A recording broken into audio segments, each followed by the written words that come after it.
सच बड़ा ही विचित्र होता है और कई बार ये हमें चौंका देता है, हमारी सारी विचारधाराओं को झकझोर देता है।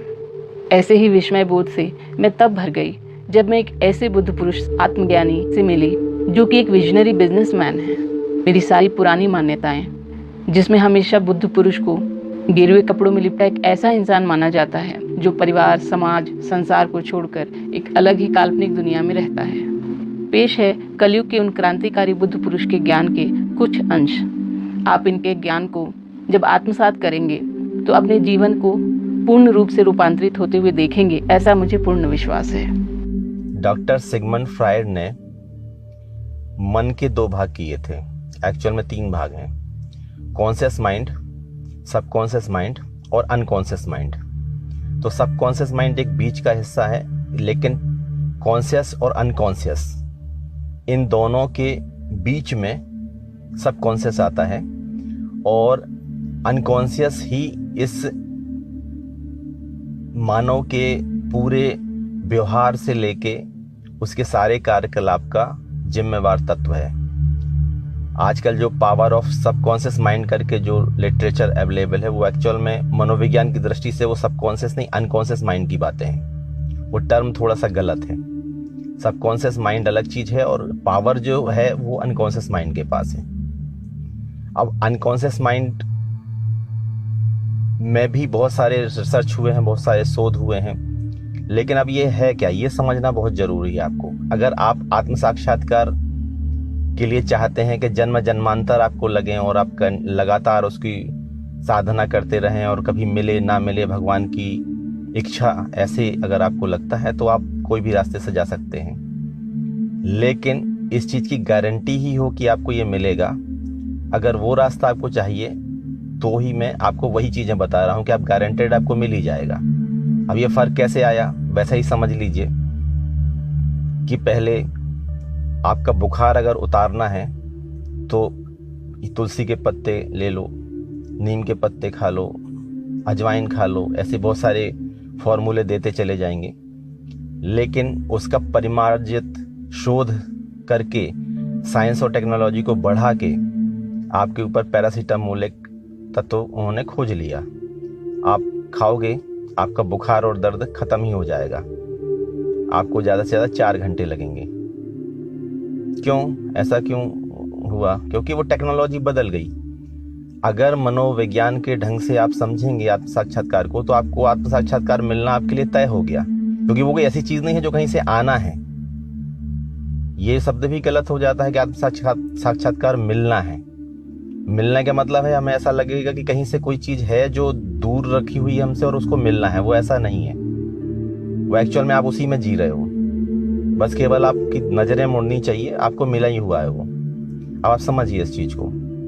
तो पहले आपको अगर फास्ट ढंग से जानना है तो आपको मनोविज्ञान की उन गहराइयों को समझना होगा, आपको विज्ञान की भी गहराइयों को समझना होगा, उन चीजों को समझना होगा जो एग्जैक्ट आपको उस जगह पहुंचा देंगे जहां आपको ज्ञान की प्राप्ति हो जाएगी।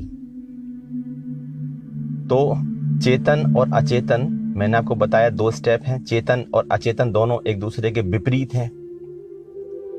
मानव मस्तिष्क का, मानव के जो मन का, मस्तिष्क और मन भी अलग है, ये भी समझ लें। मस्तिष्क का प्रयोग मैं वहां करूंगा जहां मांस के टुकड़े या न्यूरॉन्स की बात करेंगे, वहां हम उसको प्रयोग करेंगे ब्रेन, मस्तिष्क।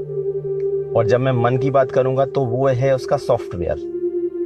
जिस न्यूरॉन्स के अंदर कोई स्मृति हमें स्टोर करनी है तो उसका मांस के टुकड़े से संबंध नहीं है, उनका उन कोडिंग से संबंध है, जो जिस ढंग से हम उस स्मृति को स्टोर कर रहे थे न्यूरॉन्स में, उसकी स्टडी मनोविज्ञान में होती है। न्यूरॉन्स की स्टडी न्यूरोलॉजी में होती है। ब्रेन के ऊपर जो स्टडी है वो न्यूरोलॉजी में होगी।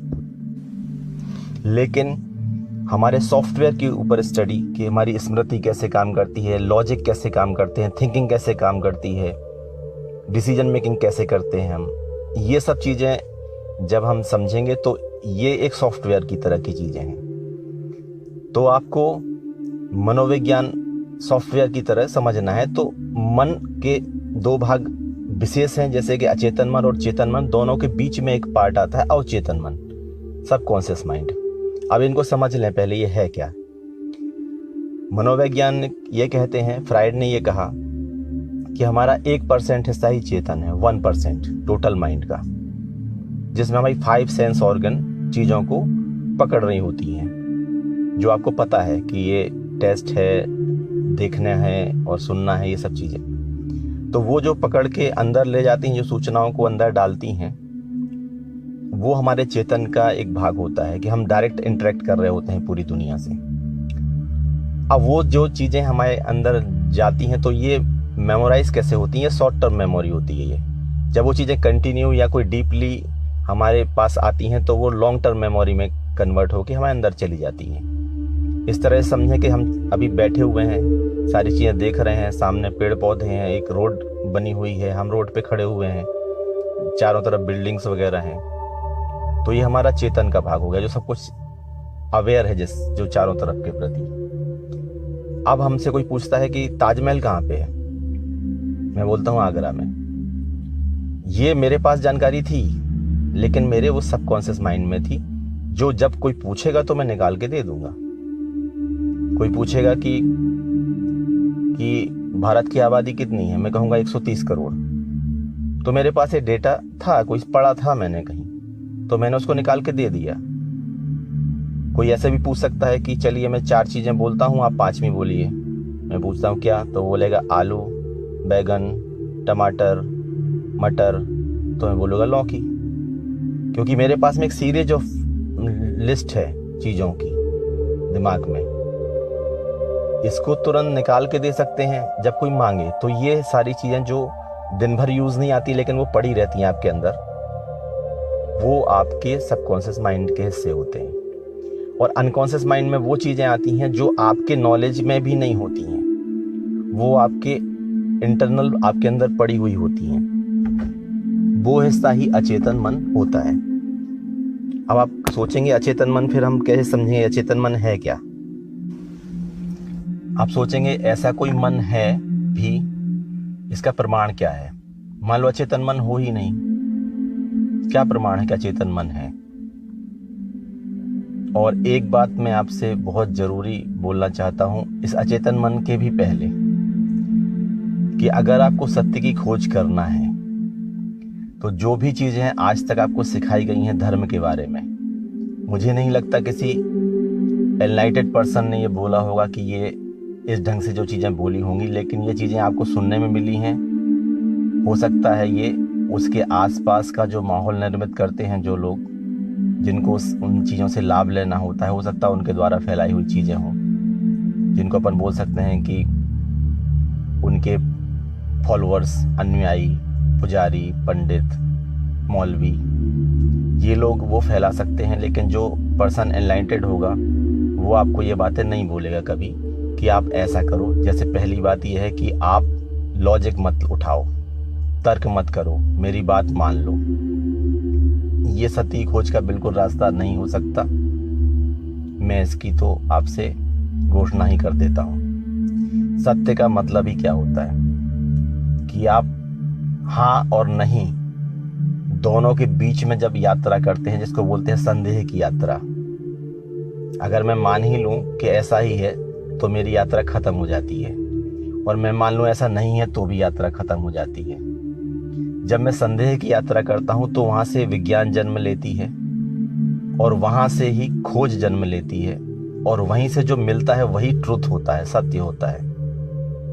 अगर आप ऐसा मान लें कि नहीं वो तो ऐसा ही है, तो भी आप नहीं खोज पाएंगे, और आप मान लें ऐसा ही नहीं है तो भी नहीं खोज पाएंगे।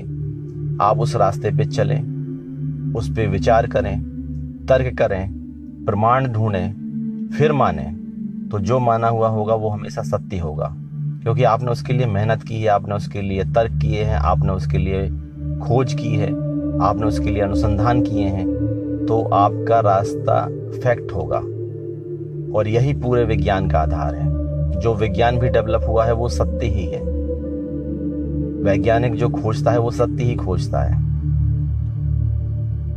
तो यही सत्य को खोजने का एकमात्र मार्ग है। तो अगर कोई कहता है नहीं मेरी बातें आप मान लो क्योंकि मैंने बोली, मुझे आत्म साक्षात्कार हो गया है, तो आप सब बातें मानते चले जाओ। अगर इस ढंग से आपको कोई भी बोलता है तो पहली चीज़ तो वो गलत ही हो जाता है, सत्य का वो रास्ता नहीं हो सकता। ये पहली शर्त ही सत्य की है। तो इस बात को आप दिमाग में बिठा लें। हर जगह पे आपको तर्क करना है, हर जगह पे आपको अपने दिमाग का इस्तेमाल करना है, जहाँ लगे आपको वहाँ प्रयोग भी करने हैं। तब आपको जो मिलेगा तभी आपका वो रास्ता सत्य का रास्ता होगा, तभी आपको जो मिलेगा वो सत्य होगा। तो हम लोग बात कर रहे थे अचेतन मन की। फ्राइड ने कह दिया अचेतन मन, तो हम उसको मान लें तो ये तो धर्म हो गया, ये विज्ञान थोड़ी हुआ। तो उन्होंने उसके प्रमाण दिए हुए हैं कि अचेतन मन मतलब क्या। आप उस तरह समझें, आपको कई प्रमाणिक चीज़ें बताऊंगा जिससे आपको समझ में आएगा अचेतन मन होता क्या है। जैसे आपका चेतन मन है जो सारी चीज़ों को समझ रहा था, जान रहा था, अब वो सो गया, मतलब आपको नींद आ गई और आप सो चुके हैं। अब आपको कोई आवाज़ भी दे रहा तो आप नहीं उठेंगे क्योंकि आप सो चुके हैं। आसपास थोड़े मोड़े पंखे की आवाज़ हो रही है, शोर हो रहा है, आप नहीं उठ रहे होंगे, आपको पता भी नहीं कुछ हो रहा है आसपास। लेकिन उस समय जो जाग रहा है वो अचेतन मन है। अब ये कैसे पता चलेगा कोई जाग भी रहा है? वो आपको पता चलेगा आपके ड्रीम्स से, जो सपने आ रहे हैं। सपने जब आएंगे आपको तो आपको उस समय पता नहीं होगा कि ये दुनिया नकली है, जो सपने चल रहे हैं ये नहीं है एक्चुअल में, ये केवल हमें भ्रम हो रहा है। जो हमारे दिन भर के कार्यकलाप थे, जो चीज़ें चल रही थी, वो सब सपने में वो सब विजुअलाइज हो जाती हैं सारी, और वो इस रूप में होती हैं कि आपको लगता ही नहीं कि ये कुछ नकली है। वो तो जब आपकी अचानक नींद टूटती है तो आपको लगता है अरे ये तो सपना था। तो यही जो घटनाक्रम घट रहा होता है उस समय, वो जो जिसके ऊपर घट रहा होता है, जिस मन के ऊपर, क्योंकि आप तो सो रहे थे, चेतन आपका सो रहा था, तो जो जाग रहा था वही अचेतन था। दूसरा इसका प्रमाण क्या है? जब किसी को एनेस्थेसिया दे दिया जाता है, उसको ऑपरेशन करने से पहले बेहोशी की दवा दे दी जाती है, इंजेक्शन लगा दिया जाता है, बेहोश हो जाता है, तब भी वो पाया गया है कि वो इंसान जब ऑपरेशन हो रहा है, शरीर कटा पड़ा है, खुला हुआ है, तभी वो इंसान कुछ बड़बड़ाता है कई बार। अब वो कौन बड़बड़ा रहा है? क्योंकि उसका चेतन तो सुला दिया गया है मेडिसिन से, वही अचेतन है। जब आप सो रहे हों या जाग रहे हों, आपकी हार्ट बीट चल रही है, आपका खून दौड़ रहा है, आपकी सारी गतिविधियां इंटरनल सब चल रही हैं, वही अचेतन है। उसको आपके चेतना की जरूरत नहीं है उन घटनाओं को घटने के लिए। तो वो अचेतन रूप से वो सारी चीजें घटती हैं, और अचेतन ही 90% पार्ट है इस पूरे मन का, सबसे बड़ा भाग वही है। और सम्मोहन भी अचेतन मन का ही प्रमाण है। जब किसी को कृत्रिम रूप से सुला दिया जाता है, हिप्नोटाइज कर दिया जाता है, तो जो जागता हुआ भाग रहता है उसका, जो उसकी बात सुनता है सम्मोहनकर्ता की और फॉलो करता है, वही अचेतन होता है। और अचेतन मन की ताकत चेतन मन से कई गुना ज्यादा होती है। वो आपको आगे की बातों से समझ में आ जाएगा। अचेतन मन के कुछ गुण भी होते हैं, उसके अंदर कोई लॉजिक नहीं होता।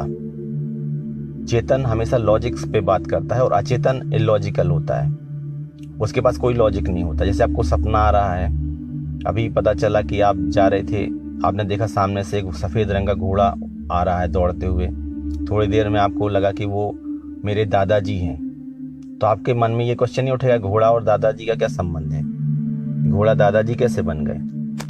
क्योंकि उस समय आपका अचेतन मन देख रहा होता है वो चीजें, तो वो कोई भी सवाल नहीं उठाता, कोई भी लॉजिक नहीं उठाता, वो एज इट इज उन चीजों को स्वीकार कर लेता है।